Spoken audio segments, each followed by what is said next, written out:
ఈరోజు నీతో ఇంకా కొన్ని మాటలు నేను పంచుకోవాలని ఆశ కలిగి ఉన్నానండి.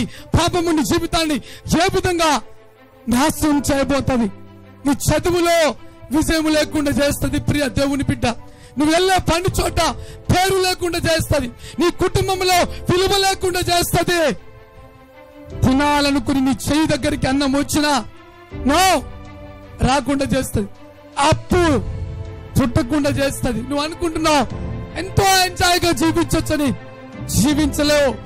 ఆ పాపము ద్వారా నువ్వు అతి భయంకరమైన కష్టాన్ని అనుభవించబోతావు ప్రియ దేవుని బిడ్డ.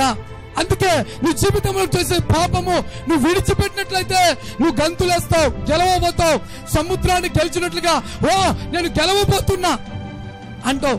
నువ్వు ఎప్పుడైతే పాపాన్ని విడిచిపెట్టి నీ చేతులు చాపి దేవుడి వైపు తిరిగి, ప్రభువా నా అవసరం నీకు తెలుసుగా, నా అక్కర నీకు తెలుసుగా, నేను నీ వైపు తిరుగుతున్నా, నన్ను ఆశీర్వదించు ప్రభువా అని నువ్వు ఆ దేవాది దేవుని బ్రతిమలాడుకొని ఎడల, నువ్వు దేవుని వైపు తిరిగిన ఎడల ఖచ్చితంగా దేవుని యొక్క కరికరము నువ్వు పొందుకుంటావు ప్రియ దేవుని బిడ్డ.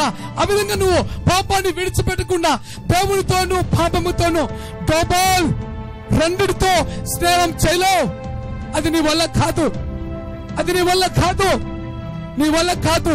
నువ్వు దయ్యానికన్నా దాసుడిగా ఉండాలి, లేదా దేవునికన్నా దాసురాలిగా ఉండాలి ప్రియ దేవుని బిడ్డ.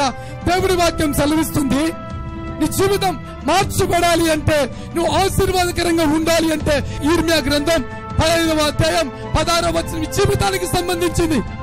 16వ వచనం, ఈ లోకంలో ఎవరు నీతో ఉన్నా ఎవరు నీతో లేకపోయినా ధైర్యంలో వేసుకో. నువ్వు దేవుని మాట చొప్పున జీవించినట్లయితే ప్రపంచంలో ఎక్కడికి వెళ్ళినా నువ్వు బ్రతుకుతావు. ఎలా బ్రతుకుతావు తెలుసా? రారాజుగా బ్రతుకుతావు, పాపంలో బ్రతుకావు. ఎందుకంటే నువ్వు దేవుని వైపు తిరిగావుగా, నీ పాపాలు ఒప్పుకున్నావుగా, పాపాలు విడిచిపెట్టావుగా, దేవా ఈ స్నేహాన్ని పరీక్షించమంటున్నావుగా. అప్పుడే నువ్వు దీవించబడతావు ప్రియ దేవుని బిడ్డ. ఆశీర్వాదానికి కారణం ఇదే, మొట్టమొదటి ఇదే. నువ్వు ఇది చేసినట్లయితే దీవించబడడం మొదలు పెడతావు. నీ మాటలు నాకు దొరకగా నేను వాటిని భుజించి తిని. చూడండి దేవా, ఈ రోజు నేను పాపిని, నా పాపాన్ని నువ్వు జ్ఞాపకం చేసుకున్నావు, దీని ద్వారా నేను శపించబడుతున్నా అన్నావుగా. ఈ రోజు నా పాపాన్ని విడిచిపెడతా ప్రభువా, ఇక పాపాన్ని విడిచిపెట్టి పవిత్రంగా జీవించడం మొదలు పెడతా ప్రభువా అని ఒక తీర్మానం తీసుకొని ఆ మాటలను నువ్వు భుజించడం, ఆ మాటలను వినడం స్టార్ట్ చేసినట్లయితే దేవుడి వాక్యం సెలవిస్తుంది. చదువమ్మా. సైన్యములకు అధిపతియగు యెహోవా, సైన్యములకు అధిపతైన యెహోవా, దేవా నీ పేరు నాకు పెట్టబడను గనుక. నీ పేరు, ఎవరి పేరు? నేను పుట్టించింది మీ అమ్మ మీ నాయన కాదు, దేవాది దేవుడు. మీ అమ్మ మీ నాయన నీకు నరములు, ఎముకలు, కండరాలు, రక్తము, మాంసము ఏమి కూడా కలగ చేయలే, వాళ్ళ వల్ల కాదు. నువ్వెవరు తెలుసా? దేవుడిచే సృష్టించబడిన దేవుని బిడ్డవు. గట్టిగా చప్పట్లు కొట్టి దేవుని కనపరుస్తావా? దేవుని కూడా చాలా రోసం అండి.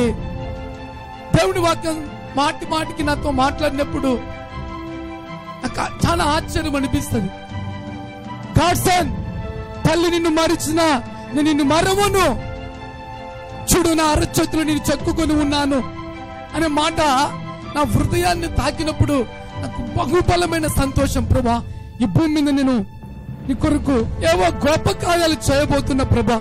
ఎందుకంటే నువ్వు నీ వైపు చూస్తున్నా ప్రభా, ఎందుకంటే నువ్వు నాతో మాట్లాడుతున్నావు ప్రభా, ఎందుకంటే నీవు నన్ను కలగజేసావు ప్రభా అని నాలో నా ఆత్మ ఓ బలమైన అభిషేకంతో నింపబడి ఆత్మ నాతో మాట్లాడుతున్నప్పుడు నేను గంతులేస్తూ ఉంటా, నా ప్రైజ్ టవర్ లో ఆనందిస్తూ ఉంటా. నా ప్రైజ్ టవర్ లో ఓ ఈ భూమి మీద బతుకు దినములు నా చేతిలో ఉన్నాయా? అయితే నా కొరకు ఏం సిద్ధం చేశాడో నా దేవుడు నా మీద కుమరించబోతున్నాడే అని ఆశ్చర్యపోతూ ఉంటా. దేవుడి వైపు తిరిగినట్లయితే, ఆయన మాటలకు లోబడినట్లయితే దేవుడు అంటున్నాడు, నేను ఎవరు తెలుసా? సైన్యములకు అధిపతైన యెహోవా, దేవా నీ పేరు నాకు పెట్టబడను గనుక. నీ పేరు నాకు పెట్టబడను గనుక, నువ్వు నాకు పుట్టించావు కాబట్టి, దేవా నువ్వు నన్ను పుట్టించావు కాబట్టి, నీ మాటలు నాకు సంతోషమును నా హృదయమునకు ఆనందమును కలగజేయుచున్నవి. గట్టిగా చప్పట్లు కొడదామా? నా హృదయమునకు సంతోషమును, ఇంకేమంట? నా హృదయమునకు ఆనందమును హృదయము ఆనందం సంతోషం ఎప్పుడు దేవుని మాట విన్నప్పుడు, దేవుని వైపు తిరిగినప్పుడు. అందుకే నేను చెబుతూ ఉంటా, ఈ భూమి మీద నేను సామాన్యమైన వ్యక్తిని కాదు. ఎందుకంటే దేవుడి కొరకు జీవించాలనుకున్నా. దేవుడు నన్ను పిలుచుకున్నాడు. సో ప్రభువా, నా ప్రాణము నీది, నా జీవితము మీది, నా బ్రతుకు నీది.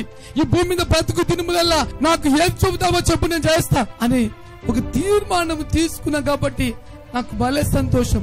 ప్రపంచమంతా ఒకటే వచ్చినా కూడా దేనికి భయపడండి. ప్రపంచమంతా సునామీ వచ్చినా కూడా భయపడ్డాం. ఎందుకు తెలుసా? నా చావు నా దేవుడి చేతిలో ఉంది. నా దేవుడు ఎప్పుడు నన్ను చావుకి అప్పగిస్తాడంటే నా పాపాన్ని బట్టే, లేదా నా జీవితంలో కరువు ఎప్పుడు నా మీదకి తీసుకుని వస్తాడంటే నేను చేసిన పాపాన్ని బట్టే. పాపమే చేయకుండా ఉంటే, నా దేవుడి కొరకు బ్రతకాలని ఒక బలమైన తీర్మానం తీసుకున్నట్లయితే, లోకాన్ని విడిచిపెట్టినట్లయితే, లోక స్నేహాన్ని విడిచిపెట్టినట్లయితే, హృదయములో ఆనందము, మనస్సులో సంతోషము, ఇవి రెండు ప్రతిరోజు నీలో క్రియేట్ అవుతూ ఉంటాయి. ఆనందముతో, సంతోషముతో, ఆర్భాటముతో గంతులేస్తూ ఉంటావు ప్రియ దేవుని బిడ్డ. ఇది నీ జీవితానికి సంబంధించింది.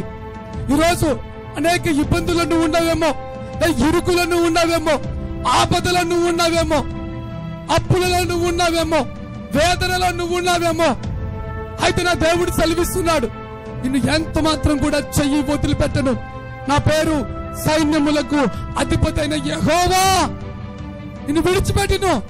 నువ్వు నా వైపు తిరిగినట్లయితే నిన్ను ఆశీర్వదిస్తానని నా దేవుడు సెలవిస్తున్నాడండి. నీ శాపాన్ని కొట్టివేశాడు సిలువలో, నీ పాపాన్ని సిలువలో కొట్టివేశాడు, నీ అప్పుని సిలువలో కొట్టివేశాడు, నీ రోగాన్ని దేవుడు సిలువలో కొట్టివేశాడు. నీ జీవితంలో ఏ జీవనైతే పాపం ద్వారా పోగొట్టుకున్నావో వాటిని సిలువలో కొట్టివేసి నీ కొరకు ప్రాణం పెట్టి తిరిగి లేచినటువంటి ఆ దేవాది దేవుడు అంటున్నాడు, ఇదిగో నీ హృదయములు తిరిగి ఆనందం, తిరిగి సంతోషం. ఎప్పుడు ప్రభువా?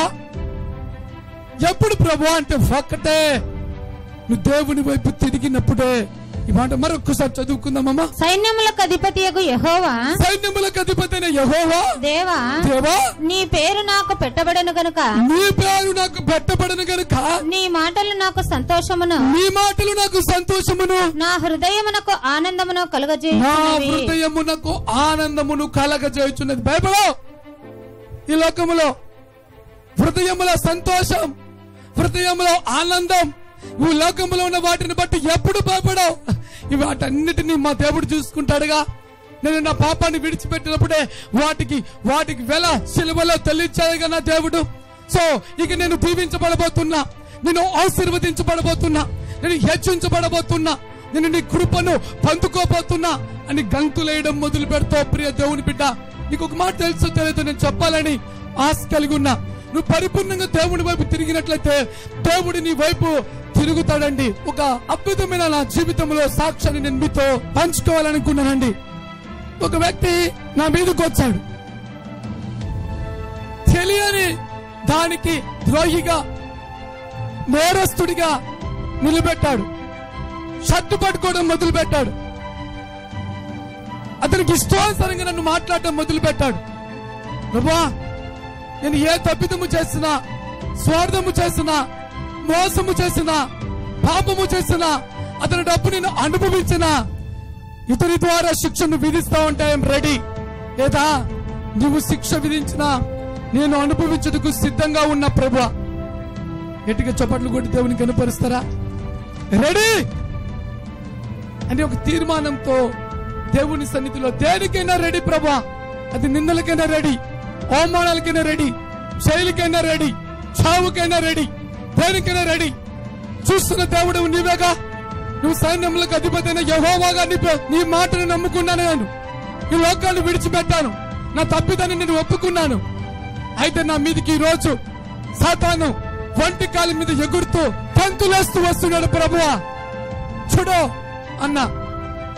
అంతే, కొద్ది రోజుల్లో ఆ వ్యక్తి భూమి మీద లేకుండా పోయాడు. గట్టికి చప్పట్లు కొడతారా? మన దేవుడు ఒకవైపు ప్రేమ స్వరూపి, రెండో వైపు దహించు అగ్ని. అది దేవుడు నీ పక్షాన్ని తిరగాలి అంటే ఒక్కటే, నువ్వు ఆయన పక్షాన్ని తిరగాలి ప్రియ దేవుని బిడ్డ. ఈ భూమి మీద దృష్టులకి నెమ్మది ఉండదు. దేవునికి ఇష్టకరంగా జీవించవాలి కాదు, దృష్టులకి మాత్రమే. నువ్వు ఎంత అల్లాడినా దుష్టక్రియలు చేస్తూ దృష్టానుసారంగా జీవిస్తున్నట్లయితే నెమ్మది లేదు. నువ్వు దేవుడి వైపు తిరిగి జీవించడం మొదలుపెట్టు, ఆ దేవాది దేవుడు నీ పక్షాన్ని ఉంటాడండి. గంతులేస్తావు నువ్వు, దేన్ని బట్టి కూడా భయపడవు. ఏ రోగాన్ని బట్టి భయపడవు, ఏ అప్పులను బట్టి భయపడవు, ఏ వ్యతిరేకతలను బట్టి భయపడవు, ఏ సోదరుని బట్టి భయపడవు. ఎందుకంటే ఒప్పుకుంటావుగా, ఈ లోకములో ఒప్పుకుంటావు, దేవుని దగ్గర ఒప్పుకుంటావు. ఈ దేహానికి ఈ జీవితానికి నువ్వు శిక్ష విధిస్తావా?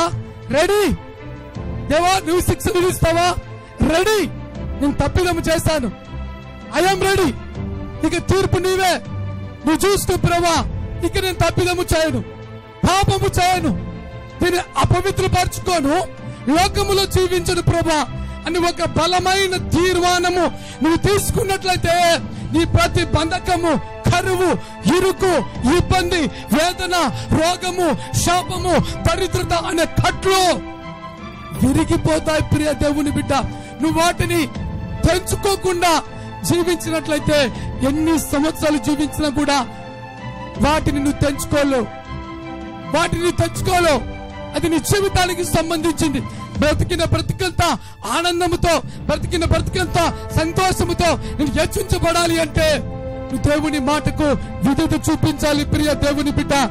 ఇర్మియా గ్రంథం 15వ అధ్యాయం 19 నుండి చదువుకుందామా? కాబట్టి యెహోవా ఇలాగ సెలవిచ్చుచున్నాడు, నీవు నా తట్టు తిరిగిన ఎడల నీవు నా సన్నిధిని నిలిచినట్లు నేను నిన్ను తిరిగి రప్పింతును. గట్టిగా చప్పట్లు కొడతారా? గట్టిగా తిరిగి నిన్ను బాగు చేసే దేవుడిని నేనే, నిన్ను స్టడీ చేసే దేవుడిని నేనే. గమనించండి, 2 అద్భుతమైన మాటలు మీతో పంచుకోవాలని ఆశ కలిగి ఉన్నా. దేవుడు మనకు పూర్తి ఆయుష్ ఇలే, కొద్ది ఆయుష్ మాత్రమే ఇచ్చాడు. ఎందుకు ఇచ్చావు ప్రభు అంటే టెస్ట్ చేసా. ఈ భూమి మీద సమస్తాన్ని సృష్టించాను, ఈ భూమి మీద సృష్టించిన సమస్తము నావే. అయితే ఈ భూమి మీద నా చేతులతో చేసి ఆత్మను వారిలో ఊది నా మాట చొప్పున జీవిస్తాడో లేదో చక్కగా చూద్దామని టెస్ట్ చేసా అని కొద్ది ఆయుష్ని ఇచ్చాడు దేవుడు. ప్రభా, ఈ టెస్ట్ లో మనం అంటూ ఇంటర్వ్యూలో గెలిస్తేనే జాబ్, 10th పాస్ అయితేనే ఇంటర్. కరెక్టా కాదా?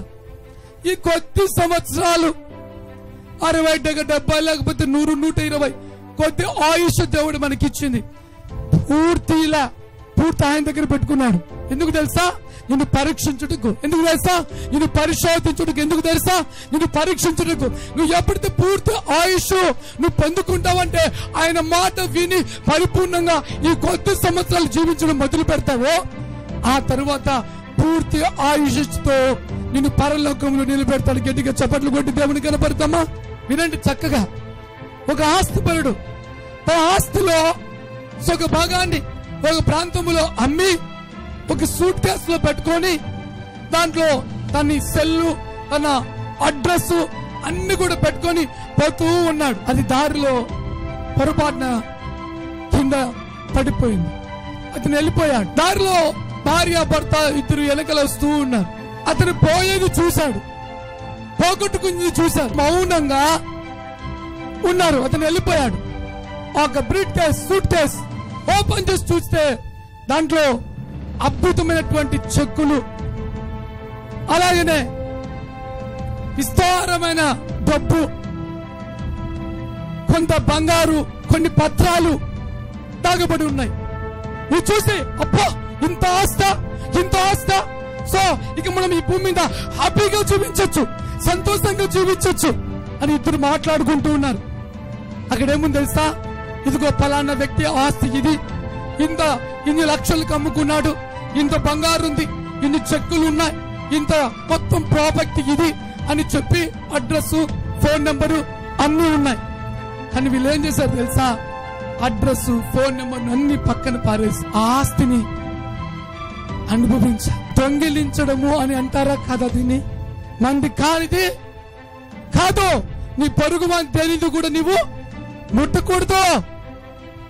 పొరపాటు పడింది ఎక్కడంటే అక్కడే చూశాడు. అతను పోగొట్టుకుంటున్నాడే, అతనికి ఇద్దాం, అతని అడ్రస్ ఉందే అతనికి ఇద్దాం, అతని దగ్గరికి వెళ్దాం అని అనుకుంటే భలే ఉండేది లైఫ్ అండి. ఆ పోగొట్టుకునే డబ్బులో, ఆ పరుగు డబ్బుతో, ఆ దొంగది డబ్బుతో కొద్ది రోజులు సుఖంగా జీవించాడు. ఆ డబ్బులంతా పోగొట్టుకున్నాడు. ఎందుకంటే కష్టపడి సంపాదించి దేవుడు నీకు ఇచ్చింది కాదు, నిన్ను పరీక్షించడానికి దేవుడు ఇచ్చిన డబ్బుది. ఆ తర్వాత కష్టాల్లోకి వెళ్ళిపోయాడు. సేమ్ డిటో ఇంకొక బ్రూట్ కేసుతో అలాగనే మళ్ళీ కొద్ది రోజుల తర్వాత తన ఆస్తిలో సొగాన్ని మళ్ళీ ఒక చోట వదిలిపెట్టి వెళ్ళిపోయాడు. ఆ వ్యక్తి వాళ్ళు నీతిమంతులు, దేవుని యందు భయభక్తులు కలిగేటువంటి వ్యక్తులు. సో అడ్రస్ మళ్ళీ ఆస్తి ఏంటి, ఈ ఆస్తిలో సొగభాగం ఉంది కదా, ఇంత అన్నాడంటే ఈ ప్రాంతంలో. సో ఇవన్నీ ఉన్నాయి. సో ఇది మంది కాదుగా, ఎత్తుకొని వాళ్ళు ఇద్దాం అని ఎత్తుకొని ఆస్తి, ఆ యొక్క బంగారు, ఆ యొక్క డాక్యుమెంట్లు అన్ని, ఆ ఫోన్ అన్ని ఎత్తుకొని ఇంటి దగ్గర, అయ్యా ఇదిగో ఇది మీరు పోగొట్టుకున్నారేమో, ఇంత డబ్బు పోగొట్టుకున్నారయ్యా, ఇది మాది కాదు, ఇదంతా మీదేనయ్యా, తీసుకోండి అని ఇచ్చారండి.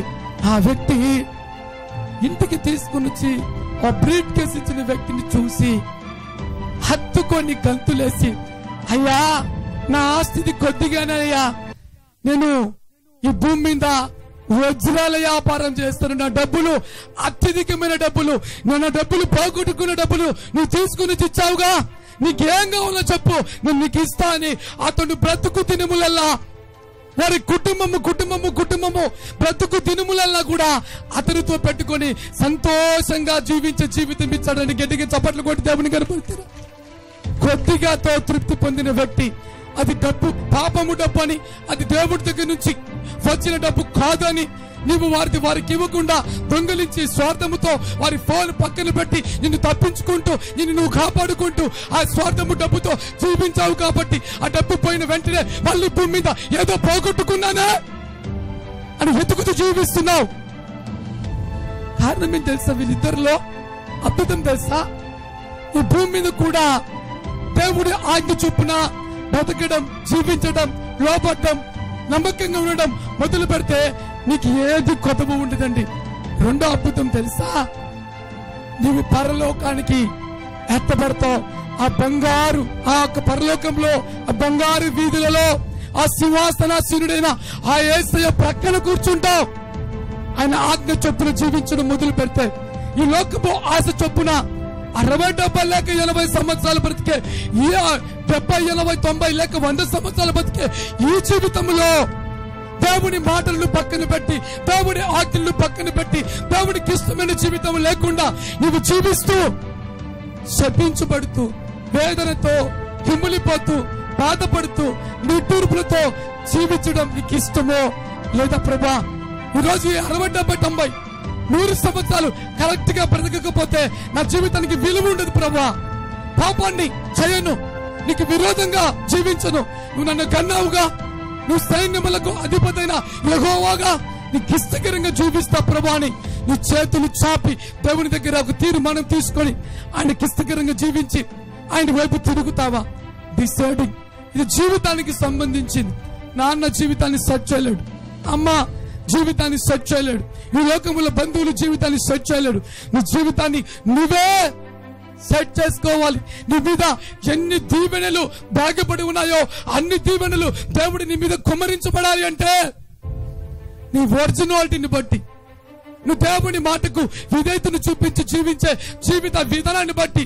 నువ్వు నాకు ఒక మాట అనొచ్చు, బ్రదర్, మరి దేవుని మాట విధేయత చూపించకపోతే భక్తిహీనులకు నెమ్మది ఉండదు, వారి జీవితాలు ఈ లోకములో అతి భయంకరమైన కల్లోలాలే. డైరీలో రాసుకో, కల్లోలాలే. నిజమైన భక్తిపరుడైతే పాపము చేయడు. నిజమైన దేవుని ఎంతో భయభక్తులు కలిగిన వ్యక్తి అయితే దేవుని మాటకు లోపడి జీవిస్తాడు. ఈ భూమి మీద ధన్నురాలిగా బ్రతుకునే మొదలు పెడతారు. దేవుని భయము కలిగిన వ్యక్తుల జోలికి ఎవరు వెళ్ళకండి. డైరీ రాస్తూ మళ్ళీ చెప్తున్నా, నీతి మంత్రుల జోలికి వెళ్ళకండి. ఎవరి జోలికైనా ఓకే, గెలుస్తామేమో, డబ్బు ఉంది, తమ్ముంది, తెప్పేస్తుంది, పవర్ ఉందని నీతి మంత్రుల జోలికి పోవడం మొదలు పెట్టారో దేవుని హస్తము చాపడం మొదలు పెడతారు. ఎందుకంటే దేవుడు నీతిమంతులతో ఉంటాడు ప్రియ దేవుని బిడ్డలారా. కాబట్టి నీ జీవితాన్ని నువ్వు డిసైడ్ చేసుకో.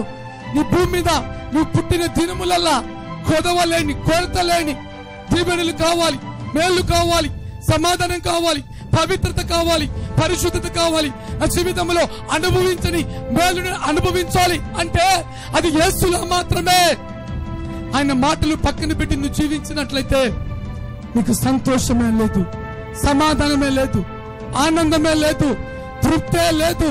ఈరోజు డిసైడ్ రాసుకో. ఈ రోజు నుంచి ఒక డైరీ మెయింటైన్ చేయి. నా జీవితంలో నాకు ఒక డైరీ ఉంది. నీ జీవితంలో నీకు ఒక డైరీ ఉందా? లేకపోతే డైరీ రాసుకో.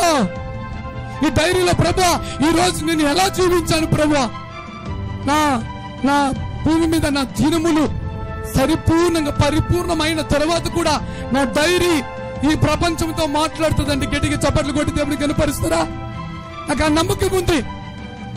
ఈ డైరీ నేను రాసే డైరీ ప్రపంచంతో మాట్లాడుతుందని నాకు నమ్మకం. ఏం తెలుసా, నేను బ్రతుకంతా నా డైరీలో ఉంది. ఈరోజు నీ జీవితం ఎలా ఉంది? దేవుని చిత్తంలో నువ్వు జీవిస్తున్నావా లేదా? భయంకరంగా కష్టపడుతున్నావు, ఆ కష్టములో భయంకరమైన విపత్తులు ఎదుర్కొంటున్నావు.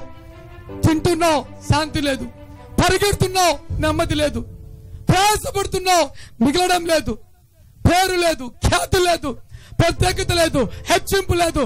కారణం ఒక్కటే, నీ పాపమే ప్రియ దేవుని బిడ్డ. నువ్వు ఆయన వైపు తిరిగినట్లయితే దేవుని వాక్యం సెలవిస్తుంది. చదువమ్మా. ఏవి నీచములో, ఏవి నీచములో, ఏవి ఘనములో, ఏవి ఘనములో నీవు గుర్తుపట్టిన ఎడల, నీవు గుర్తుపట్టిన ఎడల. కొడుకెడిగా చప్పట్లో ఇప్పుడు చెప్తా రాసుకో. ఎవరి సవాసం పడితే నువ్వు దీవించబడతావు, ఎవరి సవాసాన్ని వదిలిపెడితే నువ్వు దీవించబడతావు. ఏవి నీచమైనవి నీ జీవితంలో ఉన్నాయి, ఏవి ఖ్యాతి కలిగినవి నీ జీవితంలో ఉన్నాయి, వేటిని నువ్వు పాటిస్తున్నావు, వేటిని నువ్వు చేస్తున్నావు. డిసైడ్. నీ జీవితాన్ని నువ్వే నాశనం చేసుకున్నానికి కారణం నీ చేతిలో ఉంది ప్రియ దేవుని బిడ్డ. నువ్వు గుర్తుపట్టిన ఎడల, ఓ నేను చేసే తప్పిదము దేవుని మాటను వ్యతిరేకంగా జీవిస్తున్నాగా, దైవ సేవకుడి మాటను లెక్క చేయడం లేదుగా, దైవ సేవకుడు చెప్పిన అద్భుతమైన సందేశాన్ని నా జీవిత కాలం అంతా కాపాడుకుంటున్నా, నా జీవితాన్ని లెక్క చేయలేదుగా, దేవుడు చెప్పిన ఆజ్ఞలు పాటించలేదుగా. విలువైనవి, మేలైనవి, ఖ్యాతి అయినవి, శ్రేష్టమైనవి, బలమైనవి నీ జీవితాన్ని ఆశీర్వాదానికి తీసుకొచ్చేటువంటి ఆ దేవుని మాటలను గుర్తుపట్టినట్లయితే ఆయన చొప్పున జీవిస్తావు. లోకానుసారంగా జీవించు. నువ్వు గుర్తుపట్టి ఈ రోజు నుంచి నీవు నా నోటి వలె ఉందువు. గుర్తుపట్టిన ఎడల నీవు నా నోటి వలె ఉందువు. కొట్టర గట్టిగా చప్పట్లో. ఎంత గొప్ప దేవుడు అండి నా దేవుడు. అన్నా ఎవరు తెలుసా, నువ్వు నా నోటి వలె ఉంటావయ్యా. ఎవరు? సైన్యములకు అధిపతి ఇజ్రాయేలు దేవుడు నిన్ను పుట్టించాడు కాబట్టి ఆ దేవుని నోటిలాగా నువ్వు ఉంటావంట. ఎప్పుడు దుష్టత్వాన్ని విడిచిపెట్టి నమ్మకంగా నువ్వు ఉన్నప్పుడు, గుర్తుపట్టినప్పుడు దేవుని నోటి వల్ల నువ్వు ఉండువు. ఇంకా వారు నీ తట్టులకు తిరగవలెను గాని, వారు నీ తట్టుకు తిరగవలెను గాని నీవు వారి తట్టునకు తిరగకూడదు. వారు హల్లెలూయా. నీ మాటని బట్టి, నీ జీవితాన్ని బట్టి, నీ ప్రవర్తనని బట్టి వారు నీ తట్టుకు తిరుగుతారు కానీ నువ్వు వారి తట్టు నో. ఒకప్పుడు తిరిగానండి. ఇష్టానుసారమైన జీవితం. నా జీవితంలో సెల్ మాట్లాడితే ఎంతమందో కాంట్రాక్ట్, ఎంతమంది నెంబర్లో, ఎంతమంది మాటలు, వేస్ట్ మాటలో, ఎంతమంది నాకు నా జీవితంలో పరిచయం కలిగిన వాళ్ళు ఉన్నారో నా జీవితాన్ని చెడగొట్టేవానికి. ఈరోజు పరీక్షించుకో. నీ జీవితాన్ని చెడగొట్టేదానికి, దేవుని దగ్గర నుంచి దీవెనలు పొందుకోకుండా చేసేదానికి ఈ లోకంలో లోకానుసారమైన భక్తిహీనులు ఎంతమంది నీతో ఉన్నారో పరీక్షించుకో, పరిశీలించుకో. కళ్ళు బుల్లి మాటలు చెబుతారు, చాలా తెలివైన మాటలు చెబుతారు, లోకానుసారమైన మాటలు చెబుతారు, లోకానుసారమైన ఆశలు చూపిస్తారు, లోకానుసారమైన పద్ధతులను చూపిస్తారు. చూపించి వాటిని బట్టి నిన్ను వల వేసి రా లోపలికి తీసుకెళ్తారు. ఈ దోక్షంగా వలలో నువ్వు చిక్కుకొని హ్యాపీ లేకుండానే బ్రతుకు దినములల్లా బ్రతుకుతూ చచ్చిపోతావు ప్రియ దేవుని బిడ్డ. అందుకే నీ జీవితంలో గుర్తుంచుకో, ఏవైతే నీకు మంచివో, ఏ స్నేహితులైతే నీతో మంచి వారుగా ఉంటున్నారో, ఎవరైతే నీకు మంచి చెప్తున్నారో, ఎవరితో ఉంటే నీ జీవితం మార్చబడుతుందో అది అప్పుడే నువ్వు దీవించబడతావు. ఇష్టానుసారమైన స్నేహంతో ఇష్టానుసారంగా జీవించడం మొదలు పెట్టినట్లయితే ఈ జీవితం క్లోజ్. గుర్తుంచుకో ప్రియ దేవుని బిడ్డ.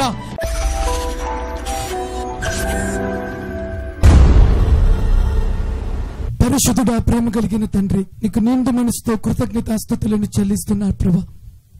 నీ మాటల్లో బనుక, నీ ఆజ్ఞల ప్రకారము జీవించక, పాపము చేసి పాపం ద్వారా ఎన్నో శోధనలు, నిందలు, వేదనలు, ఇరుకులు, ఇబ్బందులు, అవమానాలతో అప్పులు పాలవుతూ శరీరాన్ని అపవిత్రపరచుకుంటూ కుటుంబాలు కూల్చుకుంటున్నటువంటి నీ ప్రియ బిడ్డలను చూస్తున్నటువంటి దేవుడు నాయన యేసు, నీ మహా గొప్ప కృప నీ బిడ్డల మీదకి దిగి వచ్చును గాక నాయన. వారి బంధకాల నుంచి, వారి శాపాల నుంచి, వారి పాపాల నుంచి నాయన నీవు నీ బిడ్డల కొరకు చిందించిన ఆ మూలమైన శిలువ రక్తముతో కడుగున ప్రభా నీకు వందనాలు. ఈరోజు దేవుని మాటల చొప్పున మేము ఆదరించబడ్డాం. మా శరీరాలను, మా హృదయాలను, మా మార్గాలను మార్చుకొని దేవునికి ఇష్టకరంగా జీవిస్తాం. అపవిత్రమైన క్రియలు చేయము అని నీ బిడ్డలు తీర్మానము తీసుకుని ఉంటుందిగా నాయన. క్రీస్తు మహిమైశ్వర్యము చొప్పున నీ కృప, క్షేమము, దీవెన, సమాధానము, ఆశీర్వాదములు, అద్భుతములు, మేళ్లను నీ బిడ్డల మీద కుమరించండి. ఏ దీవెనలైతే నీ బిడ్డలు పోగొట్టుకున్నారా ప్రభా, ఆ దీవెనలు కుమరించండి. వ్యాపారములో అద్భుతమైన దిగుబడి దిగి వచ్చినట్లుగా సహాయం చేయమని పలుకుతున్నా. చదువులో రియల్లీ గ్రేట్ గా నాయన జ్ఞానమును దయచేసి ఓ టాప్ ర్యాంకర్ గా నిలువ పెట్టమని పలుకుతున్నా. చేతి పనులను ఆశీర్వదించండి. సమాధానము లేని వారికి సమాధానము దయచేయండి. శాంతి లేని వారికి శాంతిని, నెమ్మది లేని వారికి నెమ్మదిని, ఆరోగ్యము లేని వారికి ఆరోగ్యమును దయచేయండి. ప్రభువా, ఏ పరిస్థితులు ఈ వాక్యం వింటున్న నాయన దేవుని శక్తి వారితో ఉండి వారిని లేవనెత్తునుగా కానీ పలుకుతున్నా నాయన. దేవుని కృప వారి మీదికి దిగివచ్చునుగా కానీ పలుకుతున్నా. దేవుడి మహిమ వారిని తాకునుగా కానీ పలుకుతున్నా.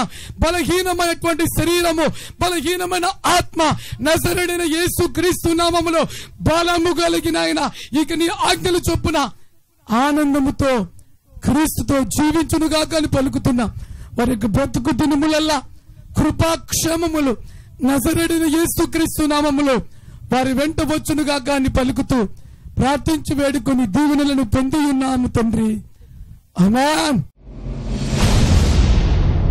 నా పేరు రవి. నేను కడప అయితే నేను ఇక్కడ యాంబలలో ఒక జేసీ పెట్టుకొని ఇక్కడే పనిచేస్తున్నాను. సడన్ గా శనివారము మా నాన్నకు బాగాలేదని ఫోన్ వచ్చింది. తొందరగా నువ్వు వచ్చేయని చెప్పినారు. ఏమైందని అడుగుతూ నాన్న 2 వీలర్ వెళ్తున్నాడు, ఇంకొక అతను వెహికల్ లో 2 వీలర్ పోతుండే రాంగ్ రూట్ వచ్చి కొట్టేశారు. కొట్టేస్తానే ఇక్కడ 6 కుట్లు పడినాయి, భుజం కిందికి జారింది. అంటే నాకు ఫోన్ వచ్చింది. ఫోన్ వస్తేనే సరే నేను వస్తున్నాను, బయలుదేరుతున్నాను అని చెప్పి లోపల నేను పోయే టైంలో అక్కడ ఉండే పాస్టర్ గారికి నేను ఫోన్ చేశాను. ఫోన్ చేస్తే, అయ్యా ఏమీ కాదు, దేవుడు మన పక్షాన ఉన్నాడు, ఖచ్చితంగా మనకు ప్రార్థన ఆలకిస్తాను, నేను పేరేస్తాను బెదర్, మీరు వెళ్ళండి ఖచ్చితంగా అని ఎంతో ధైర్యంగా చెప్పి నేను పోతుండే. బైక్లో నేను పోతుండే, నాకు కన్నీళ్ళు నాకు తెలియకుండానే నాకు కారిపోతున్నాయి. అసలు నేను నా మిసెస్ నేను పోతున్నాను, కానీ నేను ఏ వాడాలని నేను అనుకోలేదు. కానీ నేను పోతుంటేనే నా కళ్ళల్లో కన్నీళ్ళు రాలిపోతున్నాయి అసలు అని పాస్టర్కి నేను ఫోన్ చేస్తానే. పాస్టర్ ఎంతో నన్ను ధైర్యపరిచారు. అక్కడ పోయి అందులో ముఖ్యంగా నాన్నకు హార్ట్ సర్జరీ చేశారు. చెయ్యికి కళ్ళకు డ్యామేజ్ అయ్యి భుజం జారింది. కానీ వాళ్ళు ఏం లేదు, హార్ట్ ప్రాబ్లం కదా, ఇక్కడ ట్రీట్మెంట్ సరిగా లేదు, మీరు చిమ్స్కి వెళ్ళండి అని చెప్పేలోపల నాకు భయం వేసింది. ఏంది ప్రభా ఇట్లా పొమ్మంటున్నారని నాకు అర్థం కాకుండా నేను వల్ల ఫోన్ చేశాను. పాస్టర్ గారు ఇలా అంటున్నారు, పాస్టర్ గారు ఏం చేయాలని అన్ని లోపల పాస్టర్ గారు బెదర్ మీరేమీ కాలేదు, ఖచ్చితంగా మీరు బయలుదేరండి, ఖచ్చితంగా దేవుడు మీకు సహాయం చేస్తాడని లోపల కాబరి పడుతున్నాడు. బెదర్ మీరు వెళ్ళండి, మీ నాన్నకి ఏమి కాదు. ఆపరేషన్ అయితే నాకు తెలిసి క్యాన్సర్ అనుకుని ఆపరేషన్ కాదనన్నా. ఆపరేషన్ ఆపరేషన్ అవసరం లేదు, ఏందమ్మా ఇది ఏం కాదు అని గట్టిగా చప్పట్లు కొట్టి దేవుడిని కనపరుస్తున్నా. ఆపరేషన్ క్యాన్సర్ అన్నా. ఇంకొక మాట అన్నాడు, బ్రదర్ 5 లక్షలు ఖర్చు అవుతుంది అన్నప్పుడు ఎక్కడికి వెళ్ళాలి, ఎలా తేవాలి ఏంటిని చాలా బాధపడ్డాడండి. అయితే నేను చెప్తా, బ్రదర్ నువ్వు ధైర్యంగా ఉండు, దేవుడి కార్యము నువ్వు చూడబోతున్నావు అని చెప్తానండి. అద్భుతమైన రీతిలో దేవుడు వారి నాన్నను తాకి సంపూర్ణమైన స్వస్థతనిచ్చాడు. నా తండ్రిని ఇప్పుడు కూడా నడుస్తున్నాడు, బాగున్నాడు. మంచిగా దేవుడు కాపాడినా అంటే అది మా నీతిని బట్టి కాదు, మా బతిని బట్టి కాదు, కానీ అది ఒక దేవుని కృపను బట్టి మేము నమ్ముతున్నాను.